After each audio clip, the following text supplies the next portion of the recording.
alhamdulilah maa ngi tudd Ismaïla Diaw man maay chef de centre Mamour Diakhaté mu nekk un centre ancien ci centre traditionnel la bokk ci IEF Dakar Médina ba IEF Dakar Plateau mu regroupé école Mamour Diakhaté école Mbaye Diaye Degué école Charles Baudelaire ak les candidats libres mu nekk au cœur de la Médina mu nekk muy regroupé élèves yi nga xamante ne ñu bëri ci seen loxo jotu seen ginnaaw maanaam c'est les enfants du peuple bon bu ñu naan le vrai peuple centre bi ñooñu lay touché moo tax ñun bu ñu fi indi sax suñu autorité dañuy wax ñu dem ak yërmande dem ak compréhension ci xale yi bu ñu appliquer toute la rigueur yi nga xamante ne moom la ñuy appliquer yeneen centre yi ñu xaw a tolérant tuuti parce que dañuy comprendre xale yi environnement sociologique bi ñuy màggee ak yooyu noonu bu ñuy dund ak yooyu waaw kon nag bu ñu ñëwee en tant qu'humain d'abord en tant qu'être humain en tant que parent d'élève en tant que chef de centre fii nii ñu ñëw gis kenn koo xam ne dafa ñëw indi sa pierre à l'édifice parce que xam nañ en tant que c'est un examen national te les épreuves sont comptées français bi am na épreuve boo xam ne ressource bi 45 minutes la ñu am pause 10 minutes après ñu amaat beneen épreuve boo xam ne 1 heure de temps la 60 minutes amaat pause 10 minutes après amaat encore kii éducation artistique 1 heure de temps enchaîner leçon yi 1 heure de temps loolu du bëri temps yi dañ ko entrecoupé ba nga xamante ne élève bu ci absent bu ci génnee sawi rek day infliger ci temps te day infliger ci résultat scolaire am léegi nag chaque fois damay wax parents d'élèves yi parce que man ci école bi ma nekk dama naan élèves bu ñuy dem nañu bàle ndox ku ko ci mën nga xam ne tu n'auras pas à te déplacer dem di uti ndox ak yooyu noonu kon bu ñu ñëwee def acte bi nii dama ne spontané kenn laaj ko te fekkoon ne auparavant sous-préfet dafa convoqué woon CLD pour les examens ci CLD bi dañoo appelé woon les municipalités ñu ne ak toutes les forces vives yi nga xamante ne mën nañoo jàpp ci kii bi pour la réussite du centre ñu jàpp ci kon man mën naa jàpp ne fii vraiment l'appel a été entendu mais comme ni nga ko waxee nga ne ça a été spontané mu ñëw bi mu ñëwee sax il ne s'est pas présenté en tant que sax maître d'œuvre mais dafa kii ñëw rek pour ne association benn association moo koy kii vraiment mais xam nga boo yàggee jëflante ne boo waxee da nga xam ne am loo xamante ne y a un don de soi bu ci am moo tax vraiment man dama ko ci remercier personnellement au nom de toute l'académie xam nga xamante ne maa leen représenté fii ak au nom des correcteurs yi fi nekk ak surveillants yëpp ak nom de toute la communauté éducative les autorités éducatives nekk fi man parce que maa leen fi représenté maa koy remercier personnellement ci seen tour mais aussi au nom des parents d'élèves parce que tamit li waroon parents d'élèves yi moom la def tey nga tey bu keneen ñëwoon par exemple andi benn morceau de pain pour xale yi day gën a mot bu keneen ñëwoon tam andi leneen andi un stylo parce que stylo bi ngeen xeeb am ñoo xale yi amuñu ko nga léegi nag lii benn la rek waa pour man exemple boo xam ne dañ ko war a wane ñëpp gis ko ñu remercier ko ba mu xam kii xam nga xëy na sax moom bëgg ci sax loolu mais lañ ne ku jëf lu baax il faut que ñu wane ko mu nekk exemple mu def tâche d'huile waaw parce que centre bi c'est un centre assez particulier dispositif sécurité bi am na gaa police ñëw na fi mais du doy parce que comme ni ma ko examen bi 2 jours la te suba dernier jour la élèves yi c'est des enfants de 11-12 ans souvent ils ne sont pas tellement conscients ba tax na ñoom dañ naan suba la ñuy jël feet duñ concentré te tey suba mooy mathématique épreuve bi gën a difficile suba lañ koy def mooy mathématique qui demande beaucoup de concentration mais malheureusement ñu dañuy remarquer que dañuy saboter bu ñu corriger que l'élève mënoon na ko trouver mais dafa concentré wul parce que dañuy yàkkamti pare ba commencé ne fii sànnate ay xeer ak yooyu day kii nii moo tax bëggoon nañ suba daal association bi bu ñu mënee présent ci centre yëpp parce que Médina y a 3 centres fii la ak Mour Diop ak Babacar Ndiaye Wàkk léegi bu ñu mënoon présent fii xam te ne bu xale yi pare rek ñu kii leen ñu canaliser leen ñu ñibbi waaw loolu daal bu ñu ko mënoon sànq rek am na benn xale bu génn fii da doon jënd ñu këf xaalisam fii nii te ay moroom ñoo ko def mu ñëw fii di jooy maa obligé jox ko xaalis mu dem jëndaat nax ko fii mu soog ci yaat jox leen ñëpp ñu dugg seen biir mu joxaale ko ndox mu kiyaale ko calmale kon donc mën naa ne moom vraiment dañ koy ñaanal yàlla daal li mu mën yàlla ko yàlla yokk nga fay ko wax dëgg yàlla ci njabootam waaw yéen tamit vraiment association bi yàlla teg leen loxo parce que Médina noonu la mos a mel Médina pour Médina nit Médina dafa fonk nit daal fonk social loo nekk luñ buñ la gisoon tey ji nga nekk ci benn kii bi nga seex ko keneen ku dëkkul Médina ñoom day ñëw léegi jël kii bi loolu waaw jël xeex bi ci yow loolu xam naa ko fi moo tax vraiment waaw dañoo solidarité boobu vraiment kii nañ ci waas mais lancer aussi un appel parce que dafa am changement ci examen bi léegi on corrige on proclame résultat yi fii mais sécurité bi bon dañu bëgg ñu la parce que fii xale yi ngoon gi dañuy ñëw parce que essai national bi ñu def fii fii laa nekkoon mais on a eu des problèmes c'est parce que ngoon gi bu ñëpp demee vraiment ñu nag xale yi c'était surtout jigéen ñi moom vraiment dama leen mujj libéré sax te correction bi xam nga loolu bu baaxul day infliquer résultat yi mais fii la ñuy ñëpp tawaat yi daw fii kii te mënoo kenn ba taxaw xam nga te loolu daal bëggoon naa ci kii wax maa ngi interpellé gardien bi. condition daal loolu daal vraiment bëggoon naa daal loolu sama appel personnel la parce que examen bi dafay kii daal day kii correction bi dafa phase importante la daal parce que ni kiy corriger bu xelam dalul xam nga mën na def loo xamante ne kiiwul daal te comme xale yi seen doom lañu yooyu noonu te nga xale ñoom bu nekk seen biir rek beneen kii la beneen monde la buñ la xamul moom duñ la respecté waaw loolu kese waaw loolu la amoon appel moo doon lancé mis à part remerciement yi ak contentement bu ma am ci kii bi xam nga vraiment je tenais vraiment à formuler ces vifs remerciements à l'association donc je suis le chef de centre et c'est l'école Mamou Diakhaté elle-même et l'école Mbaye Ndiaye Degueye et l'école Charles Baudelaire c'est un centre ancien qui fait partie un centre traditionnel donc on a l'habitude c'est un centre qui a l'habitude d'organiser le CFE et l'entrée en sixième donc la population est habituée donc comme c'est un centre qui abrite des enfants du quartier et nous savons en tant que Médinois comme ils ont dit je ne sais pas si le terme est approprié donc je pense que donc c'est un centre les enfants sont hétérogènes. Il y a des enfants qui sont nantis et d'autres dont les parents ont des revenus modestes.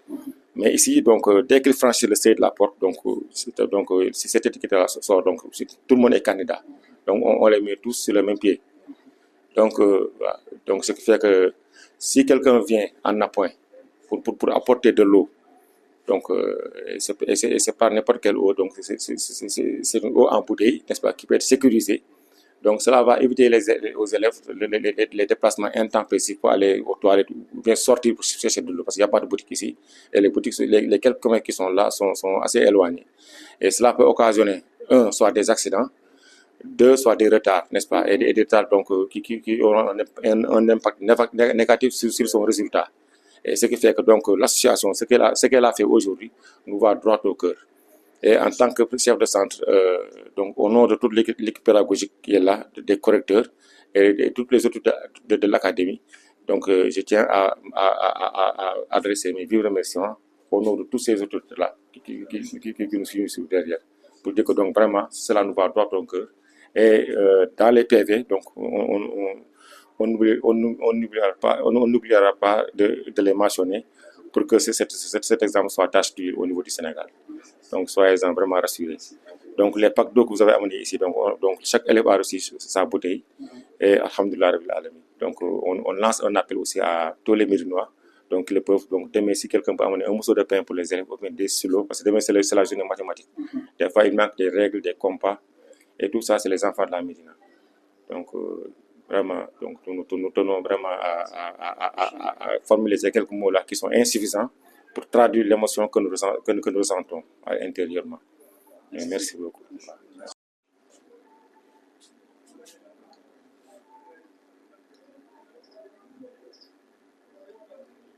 Ousmane Kanté,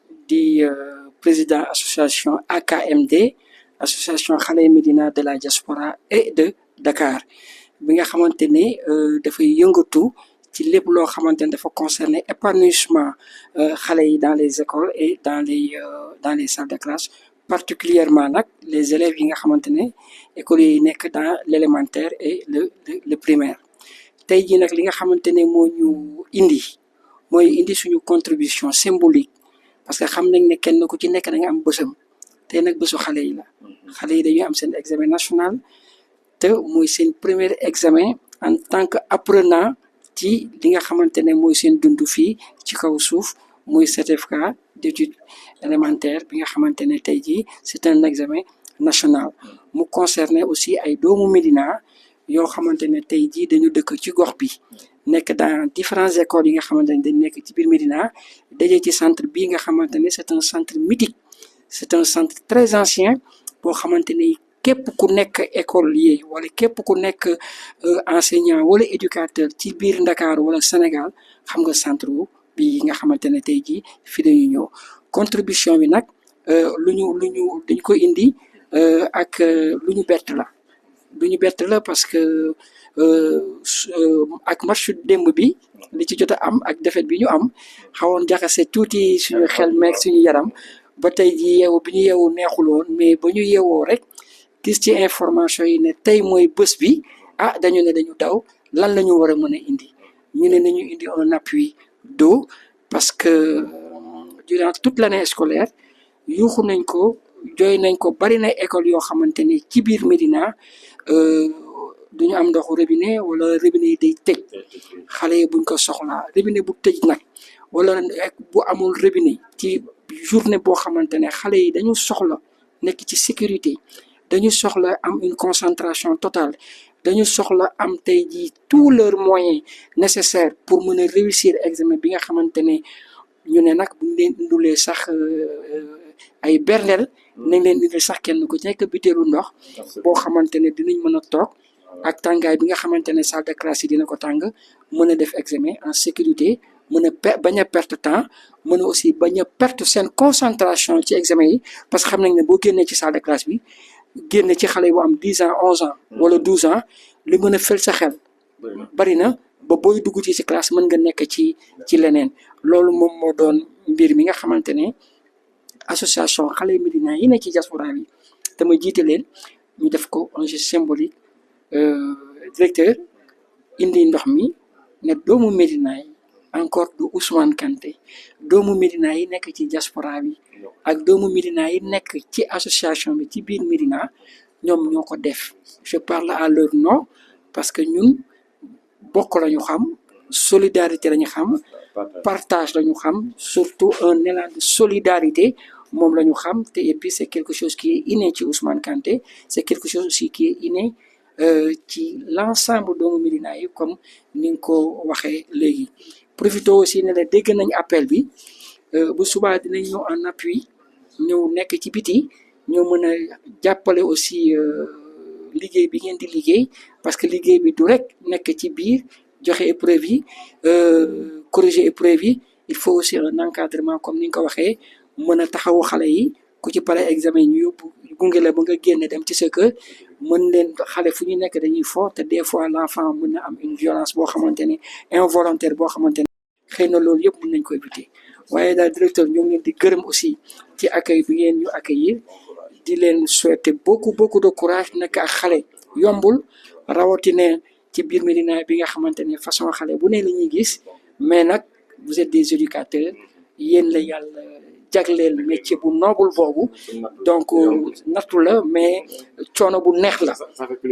coono bu neex la parce que xam-xam moom ku koy partager ak nit kooku yaakaar naa bokk nga ci nit ñi nga xamante ne yàlla tànn na la ci àdduna parce que suñu borom moo wax iqara jàngal donc yéen boo leen di jàngale dafa mel ni wax ji yàlla wax bon ci yéen la njëkkee pour mu mën a dem ci ñi nga xamante ne ce sont les futurs du Sénégal ce sont les futurs de Dakar et ce sont les futurs de la Médina di leen gërëm ci accueil bi di souhaiter aussi xale yi une très bonne chance di wax ne bu subaa dinañu ñëw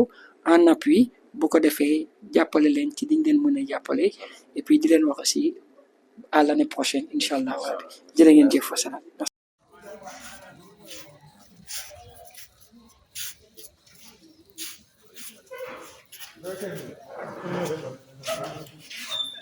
C'est la première salle.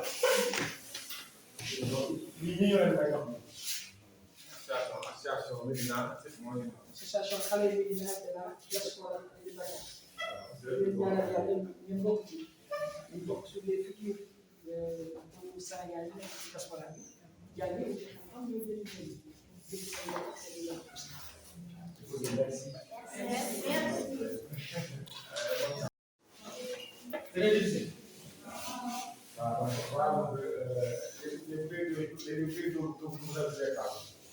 C'est l'association xale Médina de la diaspora. Donc, passez à vous. Donc, sachez que vous n'êtes pas seul. Vous êtes au Sénégal, mais ce n'est pas pays, c'est un temps où il y a donc, accompagnez-les. Vous avez réussi à 100%, n'est-ce pas? Et vous avez plus que ça, Inch'Allah. il faut dire merci, n'est-ce pas? Tonton bi moom mooy président association. Donc Ousmane Kane. Bonne chance. D'ici quelques années kenn ci yéen nekk président aussi diaspora bi nekk Amérique wala France wala Allemagne ñoom aussi jàppale seen diaspora Président wala président. wala président ci dirais même président wala président.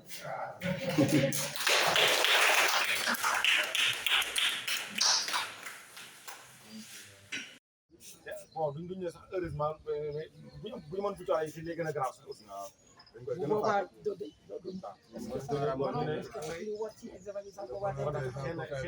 Voilà.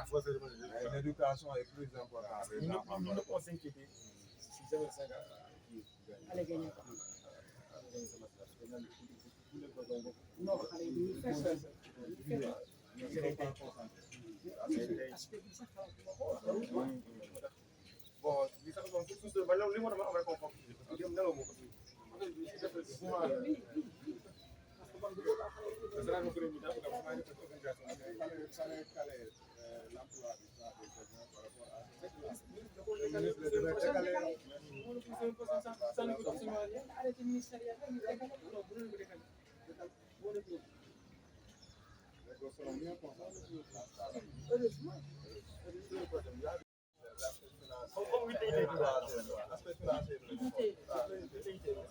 troisième fois mu ne ko jàll à condition de gagner au moins ñu bu doori Irak dañuy def dañu nekk do Irak parce que c'est sûr et ne pas perdre man loolu laa kat